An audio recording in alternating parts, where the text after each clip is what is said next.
The industrial diesel engine sat in the center of the abandoned factory floor like a monument to a forgotten era. Rust consumed its exterior panels, and decades of dust had settled into every groove and crevice of its massive frame.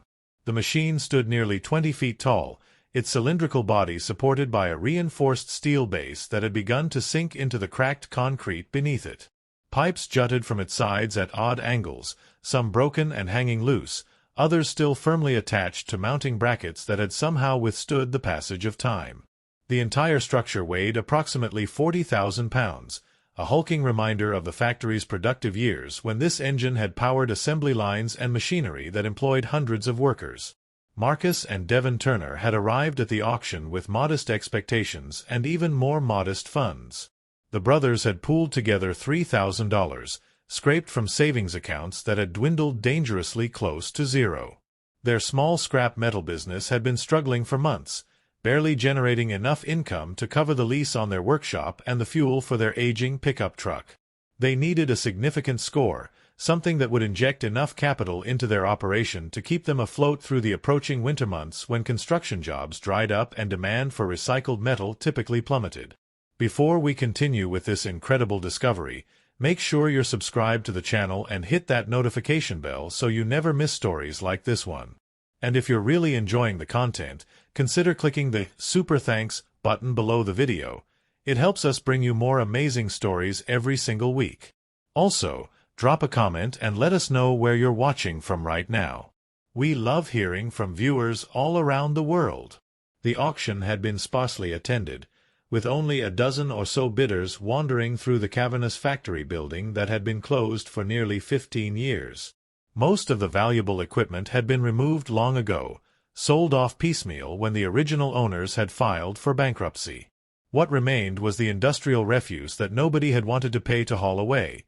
Old conveyor systems with seized bearings, collapsed shelving units, broken forklifts with missing parts, and this massive engine that appeared to have been too expensive to remove and too worthless to justify the effort. Marcus had studied the engine from multiple angles during the preview period before bidding began. His trained eye assessed the potential yield of copper wiring, brass fittings, and steel components that could be separated and sold to various recycling facilities. The engine appeared to be a diesel generator from the 1960s or 70s, likely manufactured before environmental regulations had forced companies to transition to cleaner energy sources. Its age actually worked in their favor from a scrapping perspective, as older industrial equipment typically contained higher quantities of valuable metals compared to modern machinery that utilized more plastics and composite materials. Devon had been more skeptical about the purchase. The logistics alone presented significant challenges. They would need to rent specialized equipment to move the engine, probably a heavy-duty flatbed trailer and a crane capable of lifting 20 tons. The rental costs would consume a substantial portion of their available capital before they had even begun the dismantling process. Then there was the labor involved in breaking down such a massive piece of machinery, cutting through thick steel casings, separating different metal types, and hauling everything to appropriate buyers. The entire project could easily take weeks of intensive work. The bidding had been surprisingly minimal. Most of the other attendees had focused their attention on smaller items that could be easily transported. Copper piping, aluminum window frames, stacks of steel beams that had been neatly organized in the loading dock area. When the auctioneer had finally pointed to the diesel engine and called for opening bids, only 2 other people had raised their numbered paddles. Marcus had started at $500, a figure so low it drew snickers from several onlookers who understood the complexity and cost involved in dealing with such unwieldy scrap. The competition had dropped out quickly. One bidder had raised his paddle to indicate $750, but when Marcus countered with $1,000, the man had simply shaken his head and walked away. The auctioneer had performed his practiced routine of calling for additional bids, his voice echoing through the empty factory space, but nobody else had shown interest. The gavel had fallen with a sharp crack that seemed almost too loud in the vast emptiness, and just like that, the Turner brothers had become the owners of 40,000 pounds of rusted industrial equipment. The first real challenge had emerged when they attempted to understand exactly what they had purchased. The engine bore no visible manufacturer plates or identification numbers that might have helped them research its specifications. The metal surfaces that once might have displayed such information had been corroded beyond recognition, leaving only faint impressions that could no longer be read. This anonymity actually provided a small measure of relief. If the engine had contained hazardous materials or substances that required special disposal procedures, they might have been unable to proceed with their plans without incurring additional costs and regulatory headaches. Marcus had arranged for the equipment rentals through a contact who owed him a favor from a previous job. The flatbed trailer and mobile crane arrived 3 days after the auction, giving them just enough time to prepare their workshop for the arrival of such a massive project. They had cleared out an entire section of their lot, removing smaller projects and organizing their tools to create a dedicated workspace for the dismantling operation. The anticipation had been mixed with anxiety. This single purchase represented nearly everything they had, and failure would mean the likely end of their business. The extraction process from the factory had been nerve-wracking. The crane operator had been experienced but visibly concerned about the age and condition of the engine's lifting points. The metal brackets designed for hoisting heavy machinery had been exposed to years of moisture and temperature fluctuations, creating uncertainty about their structural integrity. Thick steel cables had been threaded through the lifting points with extreme caution, and the initial lift had proceeded in careful increments, with everyone standing well back in case something gave way catastrophically. But the old engineering had held. The engine had risen slowly from its concrete foundation, leaving behind a perfect rectangular shadow in the dust where it had sat for more than a decade. The sight of it suspended in the air had been both impressive and slightly terrifying. 40,000 pounds of industrial machinery swaying gently on steel cables, its true scale only becoming apparent when viewed from beneath.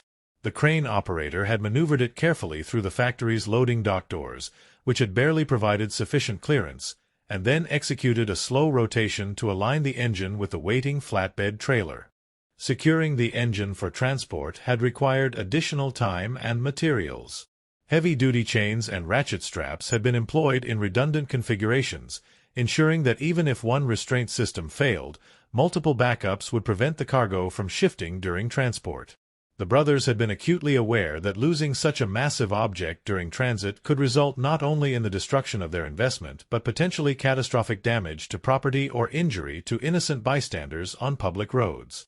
The journey back to their workshop had covered only 12 miles, but it had felt interminable. Marcus had driven the pickup truck that towed the flatbed, maintaining speeds well below posted limits and taking every turn with exaggerated caution. Devon had followed in their secondary vehicle, watching the secured engine for any signs of movement or instability. Every bump in the road had caused both brothers to tense, imagining worst-case scenarios, but the professional rigging held firm throughout the entire trip. Positioning the engine in their workshop had required the crane service to return, this time lowering the massive machinery onto a reinforced section of their concrete pad that they had specifically prepared to handle the concentrated weight. The placement had been critical. They needed the engine accessible from all sides for the dismantling process, but also positioned where falling debris or cut metal pieces could be safely managed without interfering with their other operations or creating hazards. With the engine finally in place and the rental equipment returned, the Turner brothers had stood before their purchase with a mixture of pride and trepidation. The reality of what they had undertaken had become inescapably clear. This was not a simple afternoon project or something they could complete during slow periods between other jobs. This represented a major commitment of time, effort, and resources, with success far from guaranteed. The initial physical assessment of the engine had consumed the better part of 2 days. Marcus had approached the task methodically, walking around the engine's perimeter with a clipboard and tape measure, documenting dimensions and creating rough sketches that would help them develop a dismantling strategy. The engine measured approximately 8 feet in diameter and 18 feet in length, not including the various auxiliary components and mounting hardware that extended from its main body. The external housing showed extensive corrosion, with rust having penetrated deeply into the steel panels that formed the engine's outer shell. In several locations, the deterioration had created holes large enough to see into the internal mechanisms, offering tantalizing glimpses of the complex machinery within. These openings revealed layers of components: pistons, connecting rods, camshafts, and intricate valve assemblies, all frozen in place after years of inactivity. Devon had been more interested in identifying the valuable materials they could extract and sell. He had brought a reference guide that listed current scrap metal prices, along with a small digital scale for weighing sample pieces that might help them estimate the overall yield. Copper remained the primary target.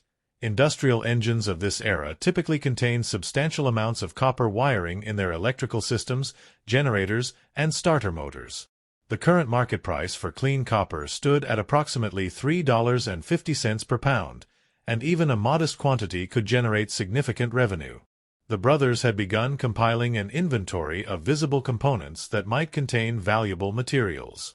The generator assembly appeared to be wrapped with thick copper windings, though accessing them would require careful dismantling to avoid damaging the wire in ways that would decrease its value. Several electric motors attached to auxiliary systems also promised copper content. Brass fittings and connectors dotted the engine's exterior, representing another revenue stream, though less lucrative than copper. The bulk of the engine's mass consisted of steel and cast iron, which would form the foundation of their returns, but at considerably lower per-pound prices. As they had worked their way around the engine, making notes and estimates, Marcus had noticed something unusual. Near the base of the engine, partially obscured by layers of grime and a collapsed section of protective housing, there appeared to be an access panel secured with bolts that showed significantly less corrosion than the surrounding metal. While most of the engine's fasteners had become orange with rust and many had fused completely to their mounting points, these particular bolts maintained a dull metallic appearance that suggested they were either made from a different alloy or had been installed much more recently than the engine's original construction. The discovery had been puzzling but not immediately alarming. Industrial machinery often underwent repairs and modifications throughout its operational life, and it was entirely possible that this panel had been replaced or serviced at some point before the factory's closure.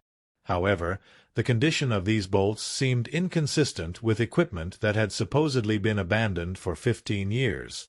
They looked like they could be removed with standard tools, without the penetrating oil and persuasion that would be required for genuinely aged fasteners. Devon had suggested documenting the finding, but moving forward with their planned approach of starting the dismantling from the top of the engine and working downward.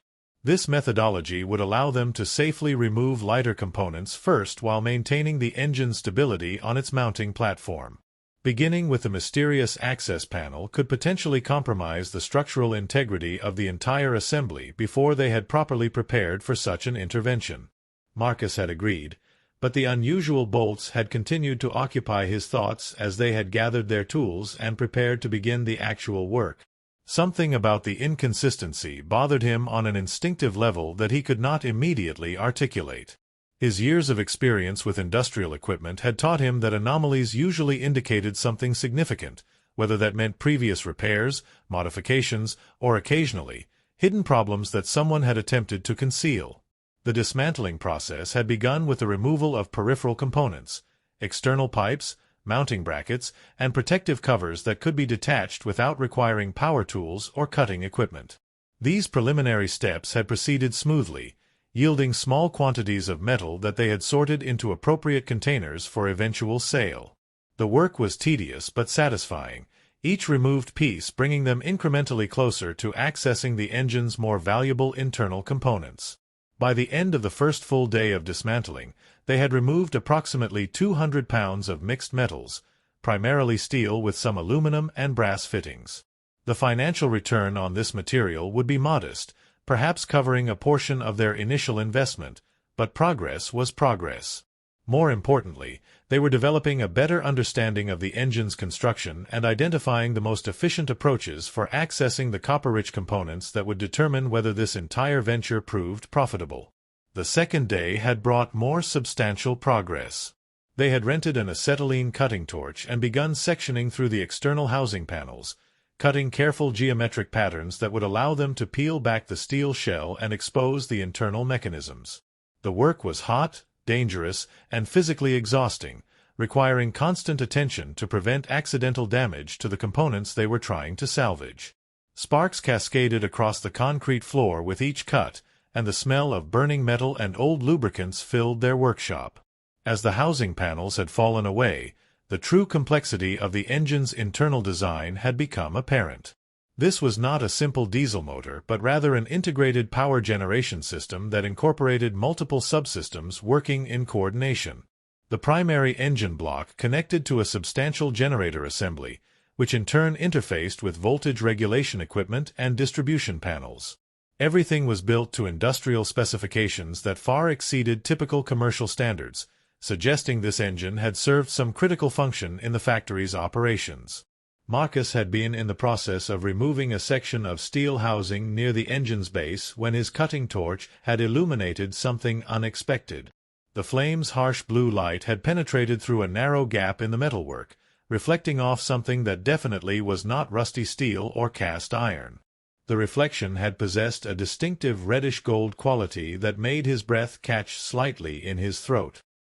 He had immediately shut off the torch and called Devon over to examine what he had discovered. Using flashlights and pry bars, they had carefully widened the opening Marcus had been cutting. The gap had revealed a space between the outer housing and an interior compartment that did not appear on any of the engine's external dimensions. This hidden void measured perhaps 12 inches deep and extended around a significant portion of the engine's circumference. And filling this concealed space, packed carefully in what appeared to be moisture-resistant wrapping materials, were dozens of copper plates. But these were not the oxidized, corroded copper components they had expected to find in the wiring and electrical systems. These plates had been deliberately stored, protected from the elements, and preserved in nearly pristine condition. Each plate measured approximately 12 inches square and perhaps an inch thick, with a weight that suggested solid copper rather than copper-plated material. Even in the harsh illumination of their work lights, the metal possessed a lustrous quality that indicated exceptional purity. Devon had reached through the opening and carefully extracted one of the plates. The weight had been immediately apparent. Solid copper in that volume would weigh approximately 50 pounds, and this plate matched those expectations. He had turned it over in his hands, examining both surfaces for any identifying marks or stamps that might indicate its origin or purpose. One face bore a series of numbers that appeared to have been acid-etched into the metal rather than simply stamped or engraved, suggesting someone had wanted to ensure permanent identification. The brothers had exchanged looks that communicated a complicated mixture of excitement, confusion, and concern. Finding copper in a factory engine was expected. Finding hidden copper plates carefully concealed in a specially constructed compartment was something else entirely. This was not salvage or recyclable scrap material. This was something that had been deliberately hidden, protected, and presumably forgotten when the factory had closed its doors. Marcus had immediately begun calculating the potential value of what they had discovered. If the hidden compartment contained even 20 plates of similar size and the copper was of sufficient purity, they were looking at potentially 1,000 pounds of the metal. At current market prices for copper scrap, that would represent approximately $3,500, enough to recoup their entire investment and generate a modest profit. But if this copper was of exceptional quality, or if it had been refined for specific industrial or electronic applications, the value could be substantially higher.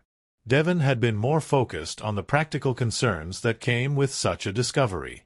Why would someone hide copper plates inside an industrial engine? The most innocent explanation involved asset protection during the factory's financial troubles. Perhaps a manager or owner had attempted to preserve valuable materials from bankruptcy proceedings by concealing them in machinery that appeared worthless. Less innocent possibilities included theft, black market operations, or the concealment of materials that might be subject to wartime regulations or export controls. They had made the decision to proceed carefully with fully exposing the hidden compartment before drawing any conclusions. Using hand tools instead of the cutting torch to avoid any risk of damaging the concealed materials, they had methodically removed the housing sections that blocked access to the interior void. The work had proceeded slowly, each removed panel revealing more of the hidden cache and raising more questions about its purpose and origin. By the time they had fully exposed the compartment, the scale of what they had discovered had become overwhelming. The hidden space contained not 20 plates but rather 47 individual copper pieces, all carefully wrapped and stacked in configurations that maximized the use of available space. The total weight approached 2,400 pounds of copper, representing a value of approximately $8,500 at standard scrap prices. But as Marcus had begun more carefully examining the acid-etched numbers on several different plates, he had realized these might not be standard scrap materials at all. The numbering sequences followed patterns consistent with inventory controls or tracking systems used in specialized manufacturing processes. Some plates bore additional markings that resembled purity certifications or metallurgical specifications. These indicators suggested the copper had been refined to very specific standards, possibly for use in electrical applications where even slight impurities could affect performance. Devon had photographed several of the marked plates using his phone, then spent nearly an hour researching the numerical codes and symbols on various metallurgical and industrial supply websites. What he had discovered had transformed their understanding of the find completely. The markings matched certification standards used for oxygen-free copper, a highly refined material used primarily in high-end electrical applications, specialized electronics, and situations where corrosion resistance was absolutely critical. Oxygen-free copper commanded premium prices in specialized markets. Rather than the $3.50 per pound they might receive from scrap dealers, properly certified oxygen-free copper could sell for $15 to $20 per pound to manufacturers and industrial suppliers who needed materials meeting exact specifications. The potential value of their discovery had suddenly multiplied from approximately $8,000 to somewhere between $36,000 and $48,000. The realization had left both brothers momentarily stunned. They had entered this project hoping to extract enough value to keep their business afloat through a difficult season. Instead, they had stumbled onto a hidden cache of specialized materials worth many times their annual income. The temptation to immediately begin selling the copper had been powerful, but both men had recognized that rushing into transactions involving such valuable materials could lead to mistakes or lost opportunities. Marcus had advocated for a methodical approach. They needed to properly verify the copper's specifications through professional testing to confirm it met the standards indicated by the markings. They needed to research potential buyers who would pay premium prices rather than scrap rates. Most importantly, they needed to document everything about the discovery and establish a legitimate chain of custody that would protect them from any accusations of theft or trafficking in stolen materials. Devon had raised the question that both brothers had been avoiding since the moment they had opened the hidden compartment. Should they report this discovery to anyone? The copper had clearly been concealed deliberately, and its presence in the engine raised obvious questions about legality and ownership. However, the factory had gone through bankruptcy proceedings more than 15 years earlier, and all assets had supposedly been liquidated to satisfy creditors. This engine had been auctioned as unclaimed property by the current building owner who had purchased the abandoned facility for redevelopment purposes. By any reasonable interpretation, the Turner brothers had legally purchased the engine and everything it contained. The decision had been made to proceed as though they had simply discovered valuable materials in legitimately purchased property, which was technically accurate. They would document everything, obtain proper testing of the materials, and sell through established commercial channels that would require proper paperwork and transactions that could withstand scrutiny. If questions arose about the copper's origin or legal status, they would have documentation proving they had purchased the engine at public auction and discovered the materials during the normal course of dismantling operations. The first step in validating their discovery had involved securing professional metallurgical testing. Marcus had contacted a certified materials testing laboratory located approximately 60 miles from their workshop, explaining that they needed composition analysis and purity verification for a quantity of copper they had recovered from industrial equipment. The laboratory had quoted a fee of $300 per sample, which had seemed expensive until they had considered the potential difference between scrap prices and premium material values. They had carefully selected 3 plates that appeared to represent different sections of the hidden cache, theorizing that if someone had gone to the trouble of concealing this copper, they had probably not mixed materials of different grades or qualities. Each plate had been photographed, weighed, and documented before being packaged for transport to the testing facility. The laboratory had estimated a turnaround time of 5 business days for complete analysis, including spectroscopy testing that would identify the precise elemental composition of the metal. While waiting for the test results, the brothers had continued methodically dismantling the rest of the engine and cataloging every component that might hold value. They had discovered additional copper windings in the generator assembly, brass fittings in the fuel system, and a surprising quantity of aluminum in the engine block's construction. These conventional salvage materials had continued to accumulate in sorted piles around their workshop, representing the baseline return they had originally anticipated from this project. Devon had also begun researching the factory's history, hoping to find some explanation for why such valuable materials might have been hidden inside the engine. The facility had been constructed in the 1940s as a munitions manufacturing plant during the Second World War. After the war, it had been converted to civilian industrial production, manufacturing various electrical components and specialized machinery for approximately 40 years. The factory had employed as many as 400 workers during its peak operational period, but had steadily declined through the 1980s and 90s as manufacturing shifted overseas. The bankruptcy filing had occurred in 2009, triggered by the collapse of several major contracts and compounded by environmental cleanup costs associated with decades of industrial operations. The proceedings had stretched over 2 years, during which time the facility's assets had been systematically evaluated and sold. Equipment had been auctioned, inventory liquidated, and real estate eventually sold to a development company that had plans to demolish the buildings and construct commercial retail space on the property. What Devon had found interesting was a notation in the bankruptcy documents about disputed assets and unresolved inventory discrepancies. Apparently, the factory's financial records had indicated certain quantities of raw materials and refined metals that could not be located during the liquidation process.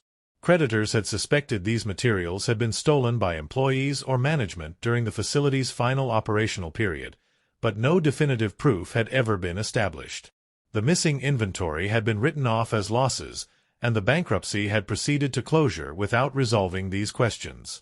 The notation had not specifically mentioned copper or provided detailed descriptions of the missing materials, but the timing and nature of the discrepancies aligned suspiciously well with what the Turner brothers had discovered. It seemed increasingly likely that someone with access to the factory during its final years had deliberately concealed valuable materials inside machinery that appeared worthless, perhaps hoping to retrieve them later once legal proceedings had concluded and attention had moved elsewhere. The test results from the metallurgical laboratory had arrived via encrypted email on the 6th business day after sample submission, slightly later than originally estimated. The findings had exceeded even the brothers' optimistic expectations. All 3 samples had tested as oxygen-free copper with purity levels exceeding 99.97%. The material met or exceeded specifications used in high-end electrical applications, including specialized wiring for aerospace applications, medical equipment, and telecommunications infrastructure. The laboratory report had included detailed spectroscopy data showing extremely low levels of oxygen, sulfur, and other impurities that could affect the copper's electrical conductivity or corrosion resistance. The testing had also revealed that the copper appeared to have been processed using vacuum melting techniques, a relatively expensive refinement method that produced exceptionally clean materials. This level of processing suggested the copper had been intended for demanding applications where standard materials would be insufficient. Armed with validated data about the copper's specifications, Marcus had begun contacting potential buyers. Rather than approaching typical scrap metal dealers who would pay commodity prices, he had focused on industrial suppliers and specialty materials brokers who serviced manufacturers with exacting requirements. The initial conversations had generated significant interest. Oxygen-free copper of verified quality was always in demand, and the quantity the Turner brothers possessed represented a substantial inventory that could serve multiple manufacturing projects. One contact, a materials broker specializing in aerospace and defense industry supplies, had been particularly interested. After reviewing the laboratory reports and photographs of the marked plates, he had explained that copper meeting these specifications was increasingly difficult to source domestically. Much of the world's refined copper production had moved to overseas facilities, and manufacturers working on sensitive projects often preferred materials with clear domestic origins and custody chains.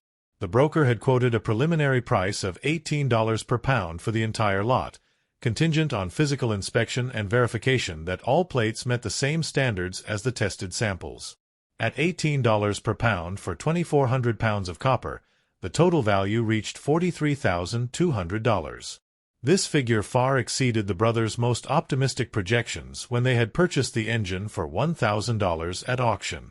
Even after accounting for all their expenses, equipment rentals, testing fees, transportation costs, and the considerable labor they had invested in the dismantling process, they stood to net approximately $37,000 from this single discovery.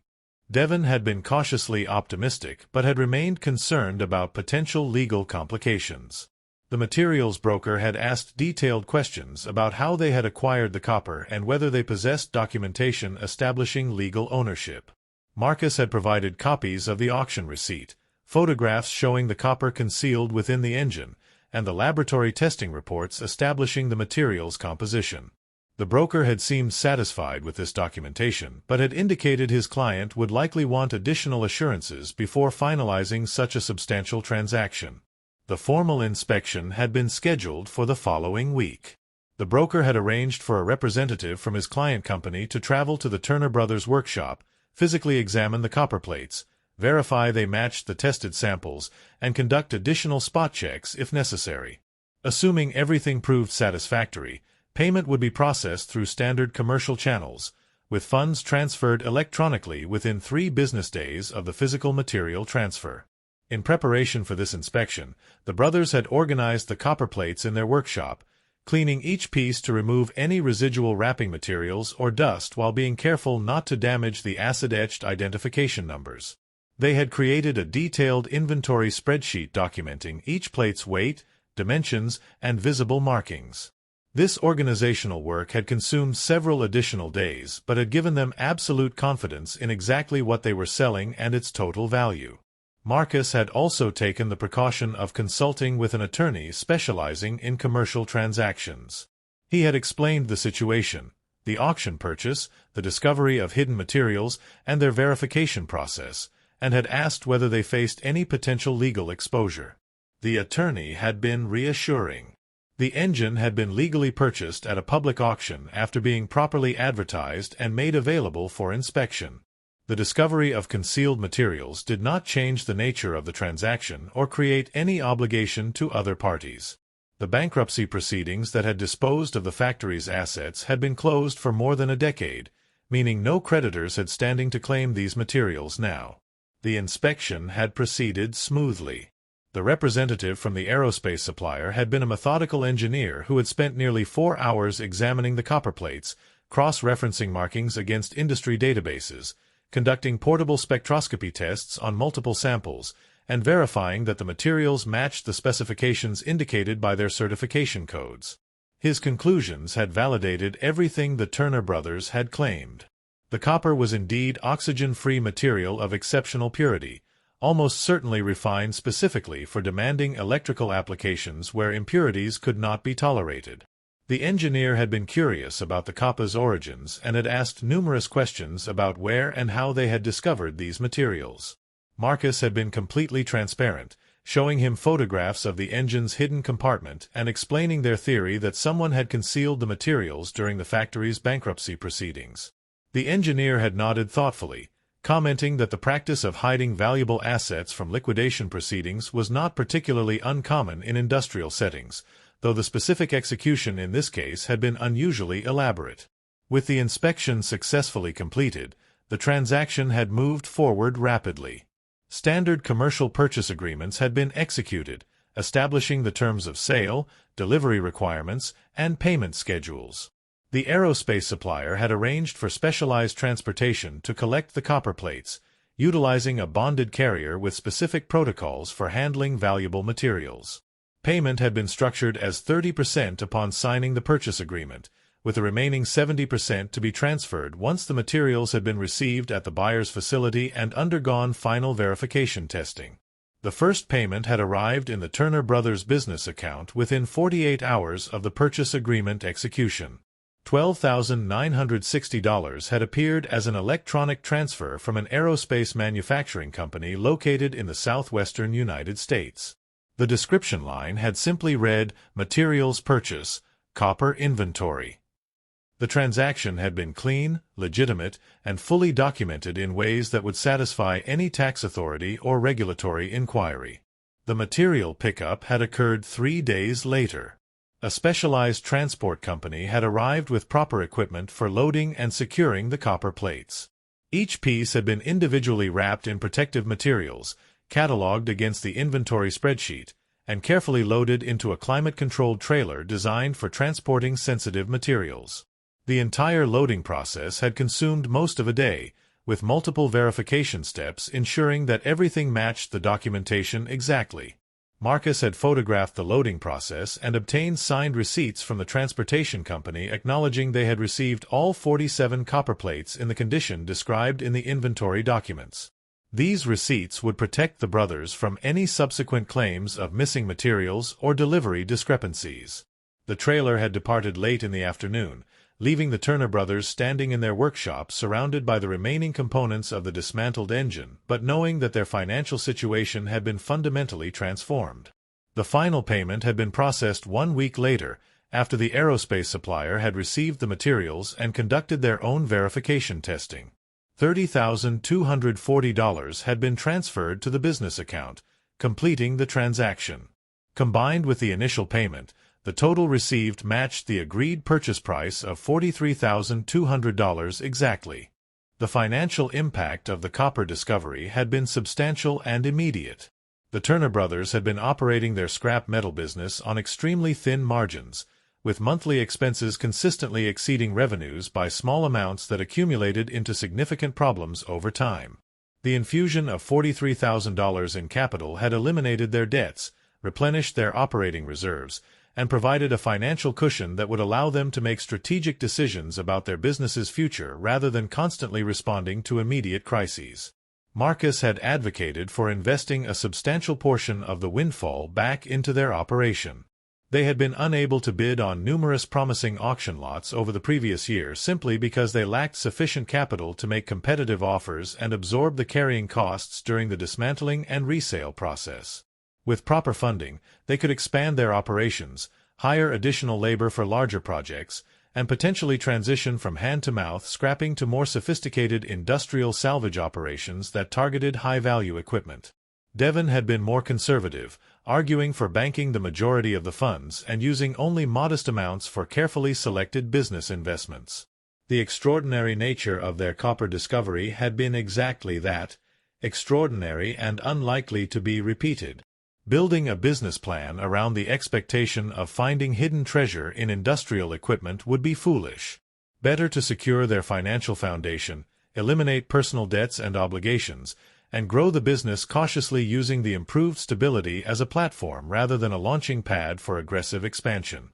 They had ultimately compromised, allocating roughly half the proceeds to business investments and reserving the remainder in savings vehicles that would provide financial security while generating modest returns.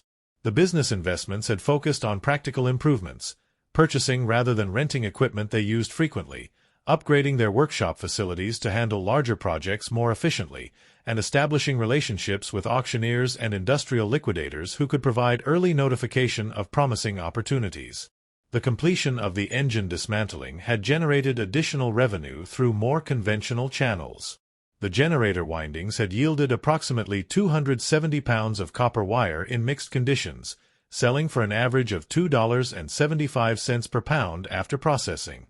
Brass fittings and components had contributed another 140 pounds of material at $1.90 per pound. The bulk steel and cast iron, while low in per-pound value, had accumulated to nearly 37,000 pounds once the entire engine had been sectioned and sorted, generating just over $900 at current scrap prices.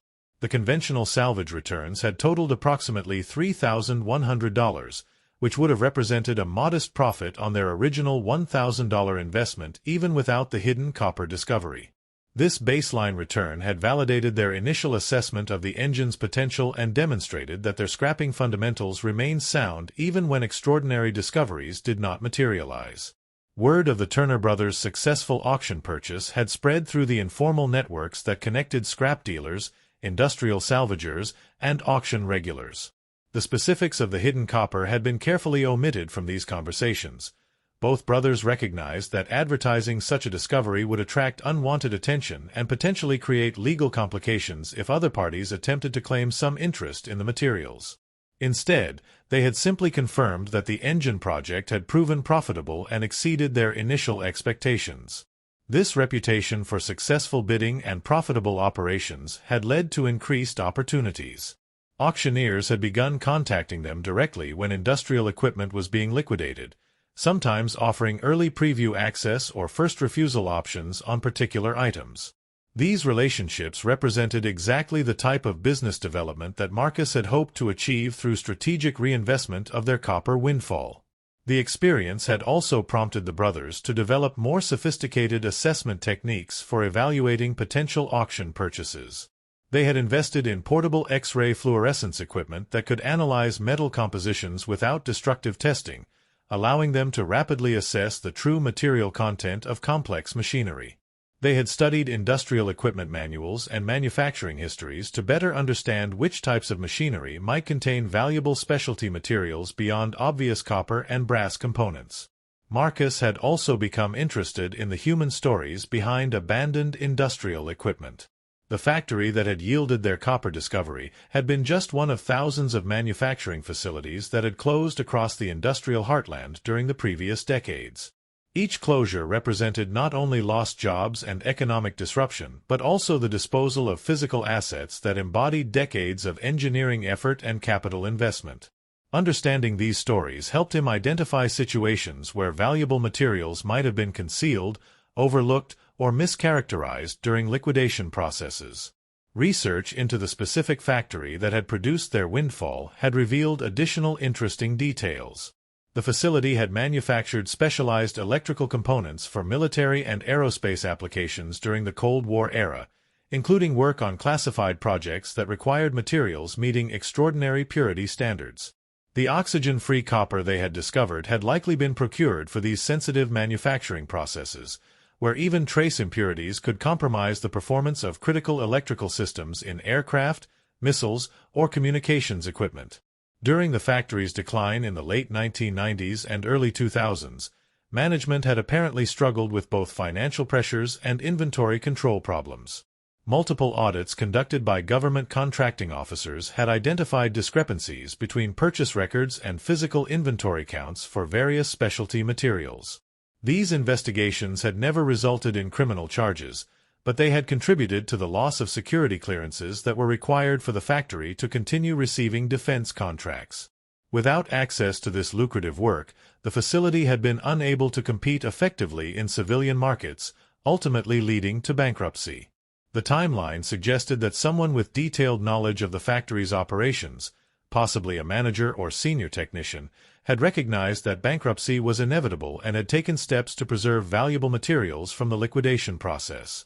The elaborate concealment inside the diesel engine had been remarkably effective, remaining undiscovered through multiple inspections, auctions, and ownership transfers over a 15-year period. Only the Turner brothers' decision to purchase and thoroughly dismantle the engine had revealed the hidden cache. Devon had wondered occasionally about the person who had concealed the copper. Had they intended to eventually retrieve the materials, waiting for attention to shift away from the closed factory?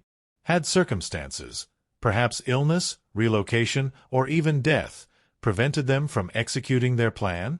Or had they simply forgotten about the hidden cache as years passed and life moved forward? The questions were unanswerable but intriguing, representing a human dimension to their discovery that transcended the purely financial aspects. The brothers had also spent considerable time discussing the ethics of their situation. They had legally purchased the engine and discovered the copper through their own efforts. The bankruptcy proceedings that had disposed of the factory's assets had been properly executed and closed years earlier. No individual or organization had any legitimate legal claim to the materials they had found.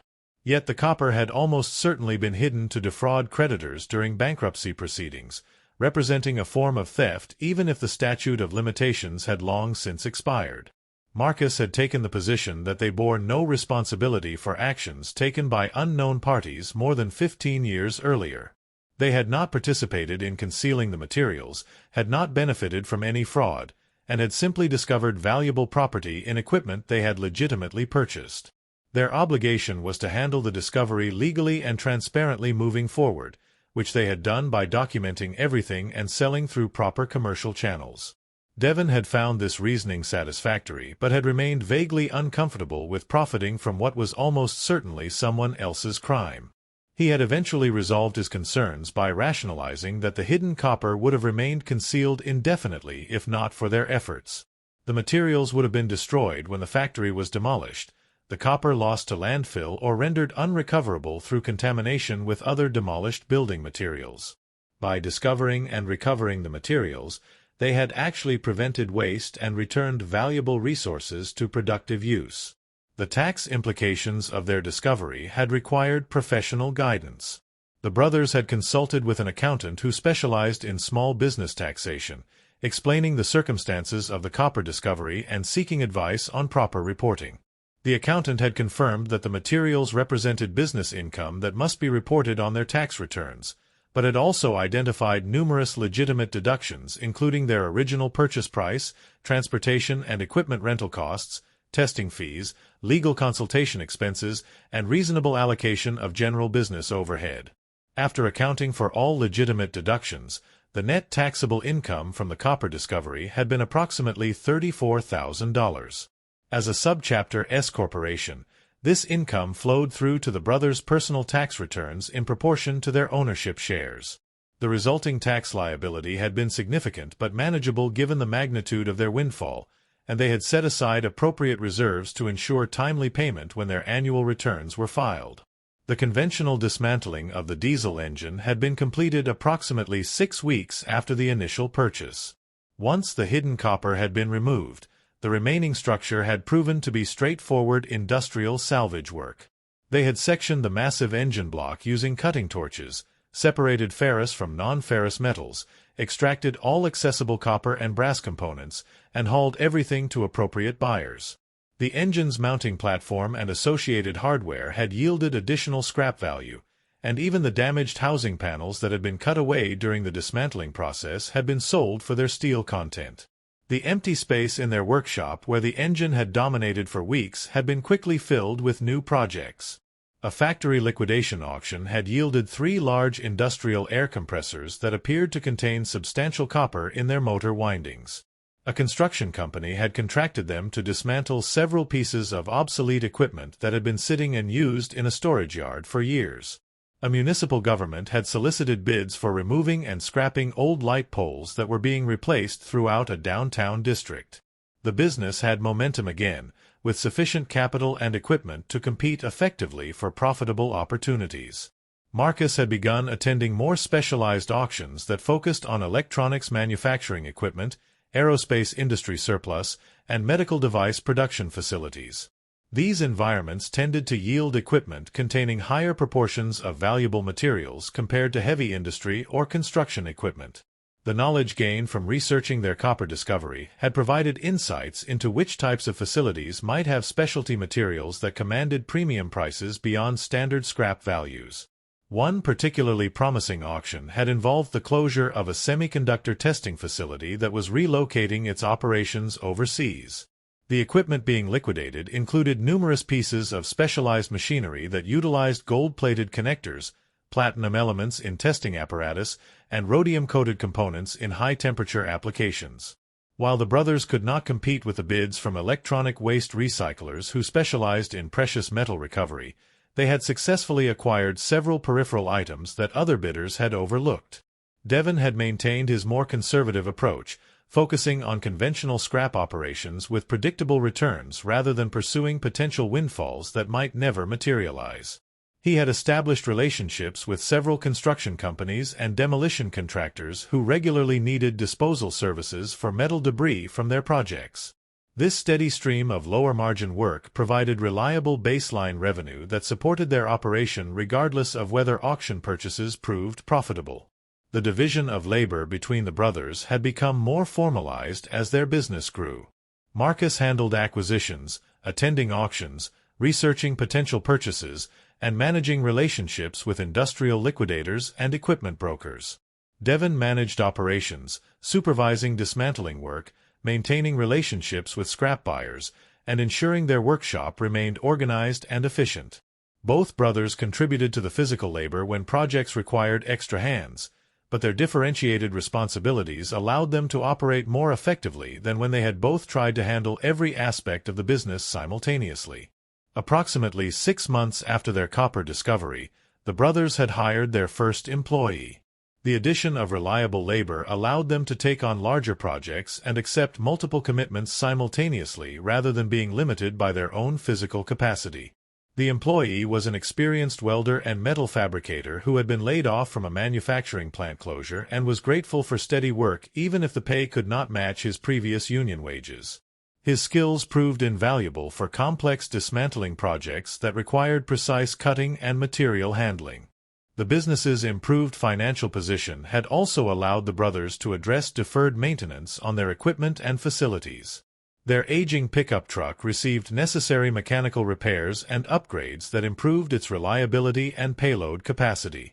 The workshop building received a new roof that eliminated persistent leaks which had been damaging stored materials and creating hazardous conditions during dismantling work. They invested in better lighting systems that improved safety and efficiency during detail-oriented tasks like separating different metal alloys for optimal resale value. Marcus had also begun documenting their processes and discoveries in greater detail.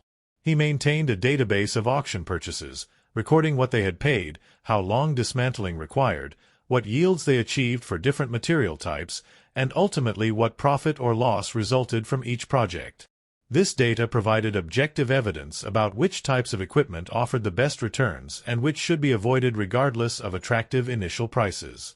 The database had revealed some counterintuitive patterns. Large industrial equipment that appeared impressive and complex did not necessarily yield proportionally greater returns than smaller, simpler items. The labor required to dismantle massive machinery often consumed so much time that the per-hour return fell below what they could achieve by processing larger quantities of less challenging material. Transportation and handling costs for extremely heavy items sometimes exceeded the incremental value of the additional material being recovered. Conversely, certain types of equipment consistently delivered strong returns relative to their purchase prices and processing requirements. Electric motors from industrial applications almost always contained recoverable copper in their windings, and their relatively standardized construction made dismantling efficient once the techniques were mastered. Transformers and electrical distribution equipment from commercial buildings offered excellent copper yields with minimal contamination from other materials. HVAC systems from large facilities contained substantial amounts of copper tubing in relatively accessible configurations. These insights had refined their bidding strategies at auctions. Rather than pursuing the largest or most impressive-looking items, they increasingly focused on categories of equipment where their accumulated experience provided competitive advantages. They could accurately estimate the effort required to process specific types of machinery and calculate bid limits that ensured profitability even in the absence of extraordinary discoveries like the hidden copper cache. The story of their diesel engine purchase had become something of a legend among other scrap dealers and industrial salvagers, though the specific details about the hidden copper remained closely guarded. In the retelling, the project had become an example of the potential rewards that could come from taking calculated risks on challenging material that other bidders avoided. The brothers were careful not to exaggerate their success or create unrealistic expectations that might lead others into unprofitable ventures, but they did encourage their peers to look beyond surface appearances when evaluating potential purchases. Devon had observed that their success had changed the competitive dynamics at certain auctions. Other dealers who had previously dismissed industrial engines as too challenging or marginally profitable had begun bidding more aggressively on similar equipment, apparently hoping to replicate the Turner Brothers' windfall. This increased competition had driven up prices for some categories of equipment, reducing profit margins and requiring more careful evaluation before committing capital to purchases. The phenomenon had validated Devon's earlier concerns about the non-repeatable nature of extraordinary discoveries. The hidden copper cache had been a unique circumstance resulting from specific historical events at a particular factory. While other similar situations might exist somewhere in the vast inventory of abandoned industrial equipment scattered across the country, they could not be reliably identified or pursued as a business strategy. Sustainable success required focusing on fundamental salvage operations with consistent returns rather than gambling on improbable discoveries. Marcus had acknowledged the wisdom in his brother's perspective while maintaining that their copper discovery had provided more than just direct financial returns. The experience had taught them to look more carefully at every piece of equipment they purchased, to question apparent inconsistencies in construction or condition, and to thoroughly investigate anything that seemed unusual or out of place. These habits of careful observation and systematic investigation improved their overall operation even when they did not uncover hidden treasures.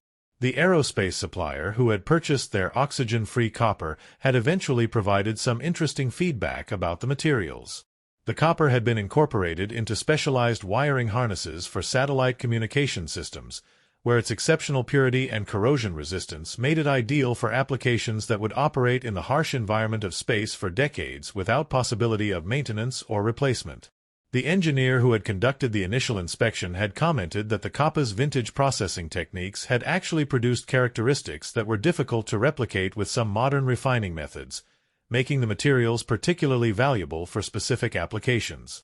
This information had given the brothers an additional sense of satisfaction beyond the financial returns. The copper that had been hidden for more than 15 years, apparently destined to be lost when the factory was demolished, had instead found its way into cutting-edge technology serving critical communications infrastructure. The materials had been rescued from waste and returned to productive use in applications that demanded exactly the properties they possessed. In some small way, their salvage operation had contributed to technological progress rather than simply profiting from industrial decline. The first anniversary of their engine purchase had passed with relatively little fanfare. The brothers had marked the occasion with a modest dinner and reflection on how dramatically their circumstances had changed over the previous 12 months. Their business was stable, profitable, and positioned for sustainable growth. They had eliminated debts, built financial reserves, and established their reputation as competent professionals in the industrial salvage industry. The single fortuitous discovery had provided a foundation, but their subsequent success had resulted from disciplined execution of sound business practices. Marcus had kept one of the smaller copper plates from their discovery, setting it aside before the final sale to the aerospace supplier. The piece measured approximately 6 inches square and weighed roughly 12 pounds. He had mounted it in a simple wooden frame and hung it in their workshop office as a reminder of their extraordinary find. The plate's lustrous surface and acid-etched identification numbers served as a tangible connection to the moment when they had first recognized that their seemingly routine salvage project concealed something far more valuable. Devon had questioned the wisdom of retaining even this single plate, arguing that its value of approximately $215 represented capital that should be working in their business rather than hanging on a wall. Marcus had insisted that some things held value beyond their market price. The mounted copper plate represented not just the money they had made but the validation of their approach, the reward for taking calculated risks, and the reminder that extraordinary opportunities sometimes hid in plain sight within apparently mundane circumstances. The brothers had also discussed whether they should actively seek similar situations where valuable materials might have been concealed in industrial equipment during bankruptcy proceedings or facility closures. Marcus had researched the histories of dozens of closed factories, identifying several that had experienced similar inventory discrepancies during liquidation. However, attempting to specifically target equipment from these facilities proved impractical. Most machinery had been sold years earlier, with ownership chains that were difficult or impossible to trace.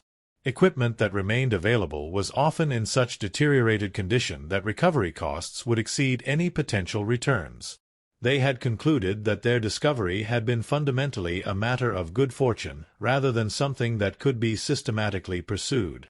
The specific combination of circumstances, the factory's history of working with specialty materials, someone's decision to conceal copper in that particular engine, the engine's survival through multiple ownership transfers, and their decision to purchase and thoroughly dismantle it, represented an unlikely convergence that could not be reliably replicated through any feasible business strategy. This realization had been simultaneously disappointing and liberating. Disappointing because it meant they could not expect to regularly encounter similar windfalls regardless of how carefully they searched. Liberating because it freed them from the psychological burden of constantly seeking hidden treasures, allowing them to focus on building a solid business based on consistent fundamentals rather than chasing improbable lottery ticket outcomes. The industrial salvage market had continued evolving as domestic manufacturing declined and global supply chains shifted. Some categories of scrap metal had seen price increases as international demand grew and domestic sources became scarcer. Other categories had experienced price collapses as changes in manufacturing technology reduced the use of certain materials or created new competition from synthetic alternatives. Staying informed about these market dynamics required constant attention to commodity prices, manufacturing trends, and technological developments that might affect material values. Marcus had begun subscribing to industry publications and joining professional organizations that provided market intelligence and networking opportunities with other salvage operators. These resources had proven valuable for understanding broader trends and avoiding investments in equipment categories where changing market conditions had fundamentally altered economic viability. The modest membership fees and subscription costs were easily justified by the insights gained and costly mistakes avoided.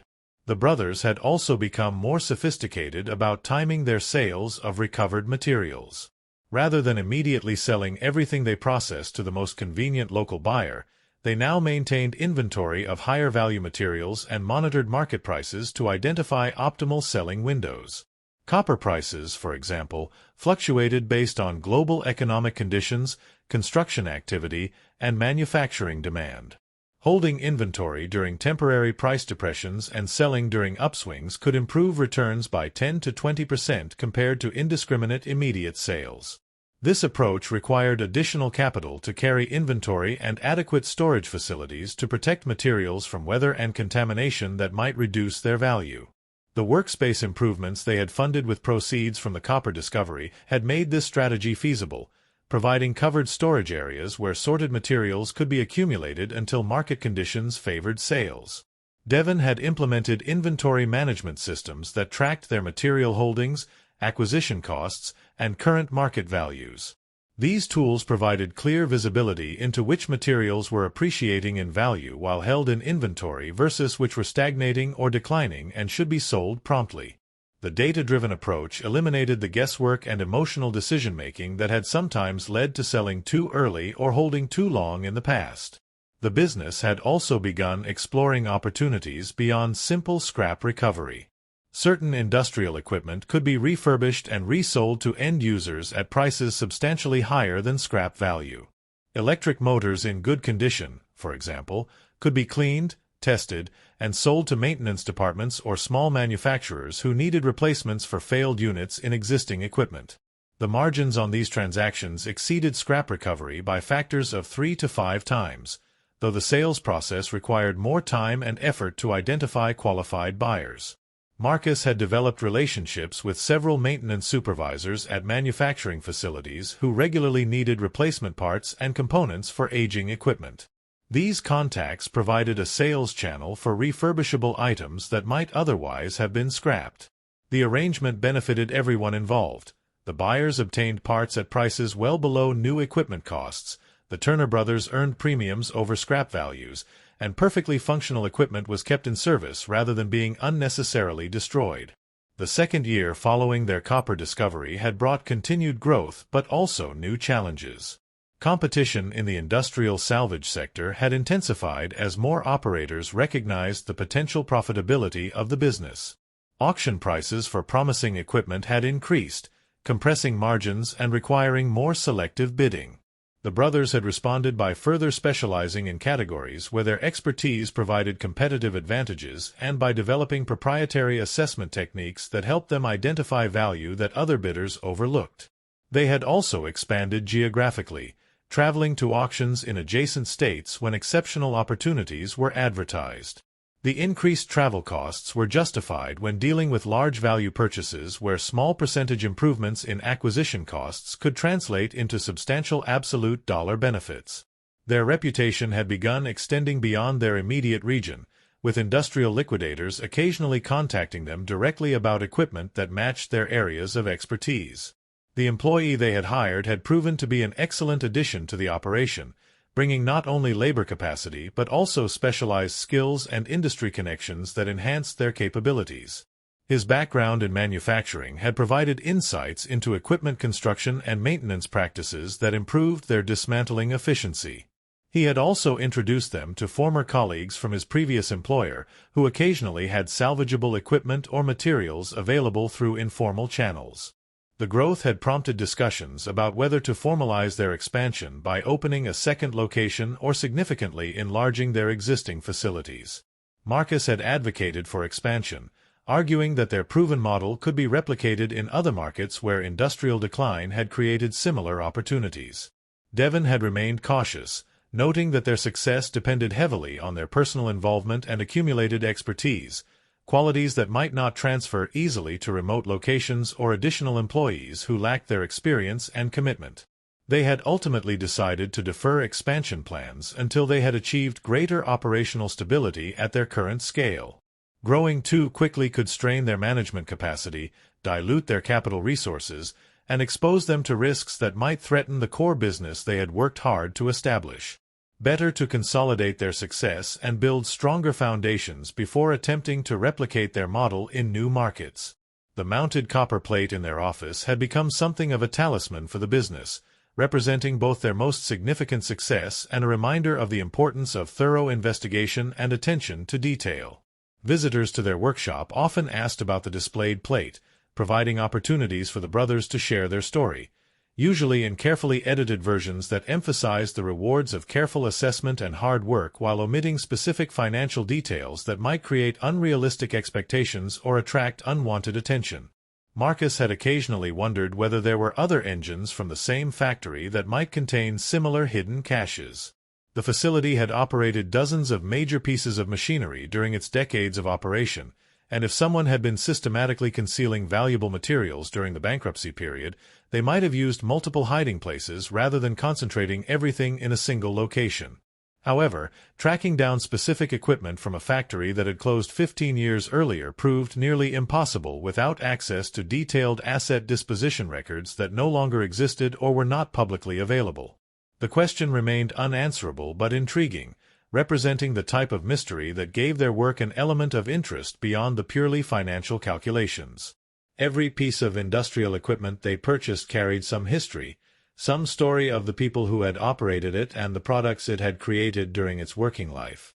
Occasionally, that history included surprises, hidden materials, unexpected construction details, or modifications that revealed something about the circumstances of the equipment's final operational period. These discoveries rarely approached the significance of the copper cache, but they maintained an element of interest and possibility that made the work more engaging than purely routine dismantling operations. An electric motor from a 1950s factory might contain windings made with copper alloys that were no longer commonly used, offering insights into historical manufacturing practices. A transformer from a military installation might bear specifications and markings that hinted at its role in classified operations. The work had become more than just scrap processing. It was industrial archaeology that occasionally revealed artifacts and stories from earlier eras. The financial security provided by their copper discovery had allowed the brothers to occasionally pursue projects that offered minimal profit but significant educational value or historical interest. When a local industrial museum had needed assistance recovering and preserving equipment from a recently closed textile mill, they had volunteered their time and equipment to help salvage historically significant machinery that would have otherwise been scrapped. The work had generated goodwill in their community and connections with historians and preservationists who occasionally provided information about equipment disposition that led to profitable opportunities. Devon had joked that they had transitioned from desperate scrappers to selective industrial archaeologists, but he acknowledged that their improved circumstances had provided freedom to approach their work with less financial desperation and more intellectual curiosity. They could now decline projects that appeared marginally profitable or excessively risky, waiting instead for opportunities that aligned well with their capabilities and offered reasonable returns with manageable risks. The business's financial performance in the second year following the copper discovery had been strong even without any comparable windfalls. Conventional salvage operations had generated consistent revenues with acceptable profit margins. Several refurbishment and resale projects had delivered exceptional returns that partially offset lower margins on routine scrap processing. The combination of improved equipment, experienced employees, and refined processes had increased their operational efficiency to levels they could not have achieved during their struggling earlier years. Marcus had calculated that even if they never experienced another discovery comparable to the hidden copper, their business was now positioned for long-term sustainability and modest growth. The capital reserves built from that extraordinary find had purchased breathing room, better equipment, and the ability to pursue opportunities selectively rather than desperately. These advantages had compounded over time, creating a virtuous cycle where success enabled better decisions which generated further success. The mounted copper plate continued to occupy its place in their office, its lustrous surface gradually developing the patina that copper naturally acquired when exposed to air. Marcus had resisted suggestions to apply protective coatings that would preserve its original appearance, preferring to let the metal age naturally as a reminder that even extraordinary discoveries eventually become part of history, remembered but no longer actively generating returns. The value was in what they had built with the proceeds, not in the artifact itself. 3 years after their initial engine purchase, the brothers had achieved a stability that would have seemed impossible during their struggling earlier years. Their business supported both families comfortably, maintained modern equipment and facilities, employed 2 full-time workers beyond the brothers themselves, and generated sufficient reserves to weather inevitable downturns without existential threats. They had transformed from marginal operators who purchased the cheapest available scrap into respected professionals who competed successfully for substantial industrial salvage projects. The story of the hidden copper had faded somewhat in their daily consciousness, though it remained foundational to understanding their current success. They no longer actively searched for similar discoveries, having accepted that such finds represented exceptional circumstances rather than replicable strategies. Instead, they focused on executing fundamental operations with increasing skill and efficiency, building a sustainable business rather than gambling on improbable windfalls. But occasionally, when examining a piece of unusually constructed equipment or encountering inconsistencies that suggested unauthorized modifications, Marcus would remember the moment when his cutting torch had illuminated that first copper plate hidden within the diesel engine's concealed compartment. The memory served as a reminder to remain curious, to investigate anomalies rather than dismiss them, and to recognize that extraordinary opportunities sometimes existed just beneath the surface of apparently ordinary circumstances, waiting to be discovered by those willing to look carefully and think creatively about what they might find.